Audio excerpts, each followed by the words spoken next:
Hola, hola, ¿qué tal amigas y amigos? Muy buenos días, tengan todas y todos, sean bienvenidos y bienvenidas a la entrega de su programa con el consumidor de este martes, que estamos a 28 de agosto del 18, o sea, ya comenzaron formalmente todo el mundo la escuela, y que bueno, cuando yo estudiaba, la escuela comenzaba en septiembre, el 1 de septiembre, pero ahora estamos comenzando un poco antes, para los ajustes y eso, todavía estamos en ajustes, y qué bueno, ya después que comienza la clase viene la Navidad, y ya usted sabe, se va el año. Yo quiero anunciar, atención Santiago, el jueves 6 de septiembre vamos a tener en el Centro León un conversatorio sobre la obsolescencia programada y puesta en circulación del libro sobre el tema. Yo, Altagracia Paulino, la experta en responsabilidad social y consumo sustentable María Rodríguez de España, quien escribió el libro sobre la obsolescencia programada, toda la historia de la obsolescencia programada, va a estar de manera virtual en el conversatorio. El sociólogo Amable de los Santos va a hablar acerca de un comentario sobre el libro. Pablo Toribio va a estar en el programa también, en el conversatorio, porque él ha tratado el tema. Jochi Batista también ha tratado el tema, va a ser maestro de ceremonia, y entonces David Laos va a hablar un poco de lo que es el observatorio.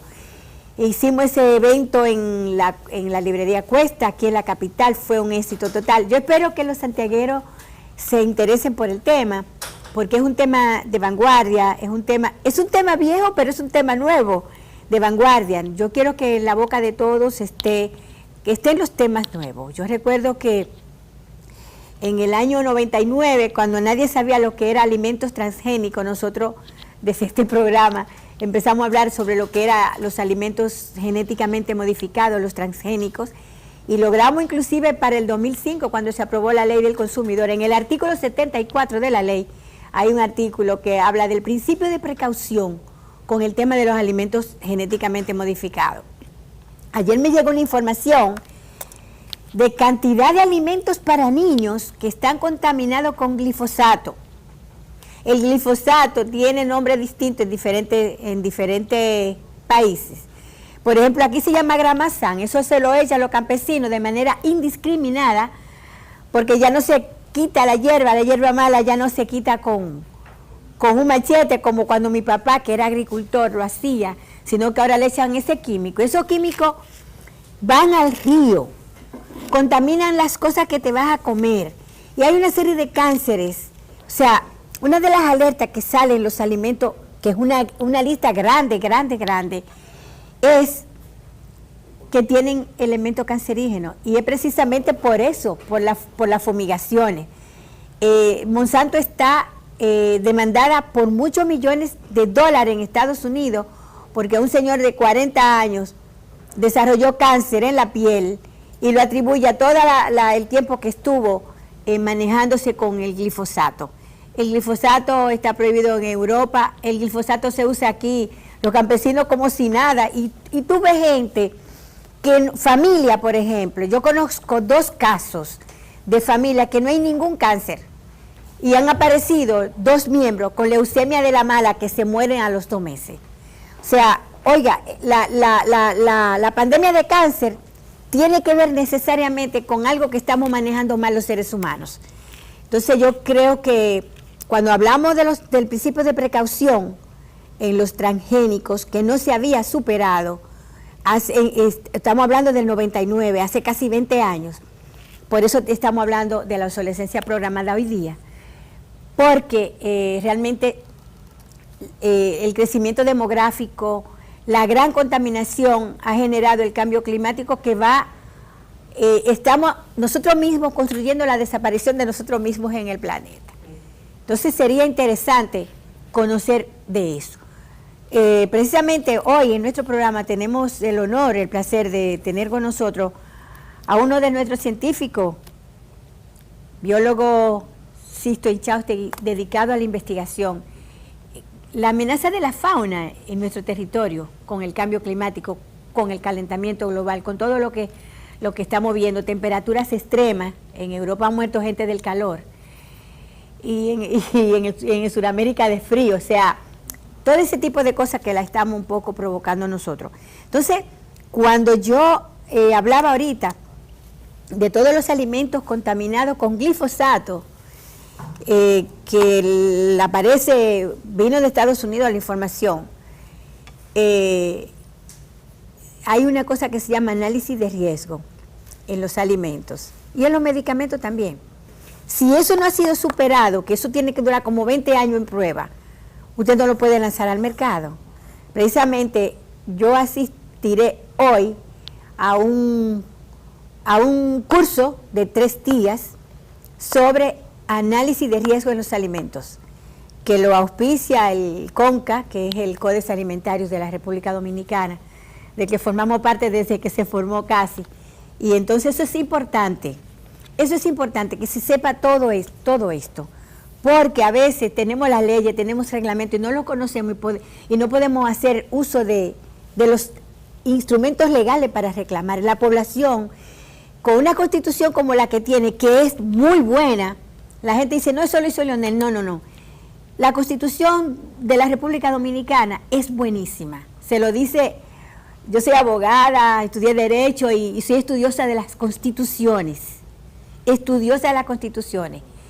Después de la del 63, esta es la otra constitución buena que tenemos, porque incorpora derechos que antes no estaban contemplados, como los derechos de tercera generación. Por eso en el artículo 53 está el derecho del consumidor, está el derecho al medio ambiente. Hay una serie de mecanismos que podemos usarlo. Y si no lo impiden, pelear por ello. Aquí se hizo una revolución defendiendo la Constitución. Entonces, porque realmente la Constitución y las leyes son las normas, las reglas que hacen posible la convivencia entre nosotros y que no nos estemos matando. De manera que podemos hacer uso de la Constitución y las leyes para defendernos. Yo quiero que en Santiago, el jueves 6 a las 6 de la tarde en el Centro de León, nos encontremos todos los santiagueros. Yo soy casi mitad de Santiago, yo soy de San Francisco, pero mi marido es de Santiago, o sea que yo amo Santiago. Una vez yo escribí que Santiago era la ciudad romántica de la República Dominicana, como lo que es París para el mundo, para mí Santiago es eso. Yo recuerdo con mis hijos pequeños que iba y paseaba en coche por la 30 de marzo, comíamos helado, los famosos helados Capri, o sea, era la verdad que muy bueno vivir en Santiago, era más barata la vida. Yo no me fui a vivir para Santiago porque mi marido trabajaba aquí y la institución en la que él trabajaba no tenía dependencia allá, así que ya ustedes saben. Recordamos, pueden llamar al 809-797-2033. Todos los adultos mayores que quieran participar de los ejercicios, de las danzas terapéuticas para poder vivir, para vivir mejor, pueden llamar porque todavía hay cupos, siempre tenemos cupos porque ya el campamento se quedó todo el año. Antes de yo entrar en detalle con mi invitado que está aquí ya con nosotros, yo quiero leer una nota de la Fundación por los Derechos del Consumidor, Fundecon, que dice así: el gobierno debe facilitar el acceso a libros y materiales educativos a estudiantes del sector privado, recurriendo al Fondo Nacional de Fomento de la Educación. Ustedes ven por qué hay que conocer las leyes.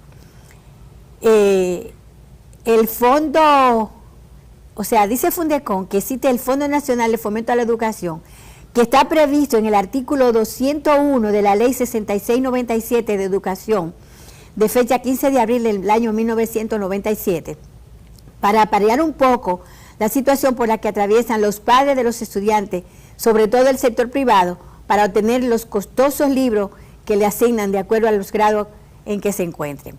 Dice Fundecon que el inicio del año escolar 18-19, en vista de que el artículo 199 de la letra B de la ley 6697 exonera todo tipo de material, todo tipo de arancel de aduana, así como el impuesto al ITEVI, la importación y venta de los materiales y equipos educativos, texto e implementos necesarios para las actividades educativas y docentes de los niveles preuniversitarios, se hace necesario obligar a los importadores de material docente a reflejar en los precios de los libros otros materiales educativos las exenciones fiscales que reciben, puesto que de lo contrario, lo que estaría ocurriendo, como todo luce indicar, es que estos comerciantes se están lucrando doblemente, a saber, con las exenciones fiscales señaladas en los altos precios que llegan los materiales educativos a los usuarios. Recordó que el artículo 63 de la Constitución consigna el derecho a la educación integral de toda persona de calidad permanente en igualdad de condiciones y oportunidades, sin más limitaciones que las derivadas de sus actitudes, vocación y aspiraciones, postulado que no es posible cumplir en las actuales condiciones por los caros que están los libros. Nosotros habíamos abogamos desde esta instancia, desde el OMPECO y desde este programa, para que sean exonerados, que se aplique, la semana pasada hablábamos, el tax free o las vacaciones sin impuestos, como se hace ya en muchísimos países, en muchísimos estados. O sea, en el mes de agosto se libera de impuestos eso, pero mire, estaba previsto en la ley, pero eso nadie lo cumple, Entonces yo creo que el planteamiento que nosotros hicimos desde el OMPECO, de que se exonere de impuestos, lo que hay que recoger lo que dice la ley y hacerlo exigible. La transparencia, señores, es lo que debe primar para la buena convivencia, la transparencia. Entonces, si a los empresarios, importadores de libros y útiles escolares se les exonera de aranceles, de ITEVI y de muchísimas cosas, ¿por qué tienen que llegar los libros baratos? Entonces, ¿quién supervisa eso? ¿Quién le da seguimiento? Debe ser el Ministerio de Educación.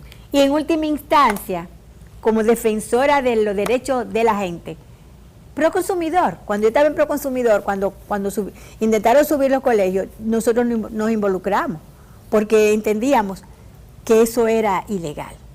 Porque la ley, esa ley del 1997, cuando tenía un año el PLD en el poder, esa ley es de esa época.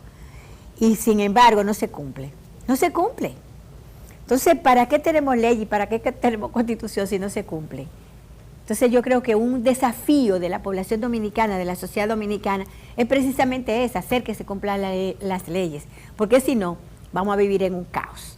Yo lo voy a dejar ahí, porque tengo aquí mi invitado, que vamos a hablar largo y tendido, porque la muchacha de la cocina tuvo un percance cuando venía para acá, y entonces tenemos tiempo para abrir el teléfono, para que la gente me ayude a hacer la entrevista al doctor Inchaustegui, que ya está aquí con nosotros. Así que vamos a hablar de la fauna. ¿Ustedes saben lo que es la fauna?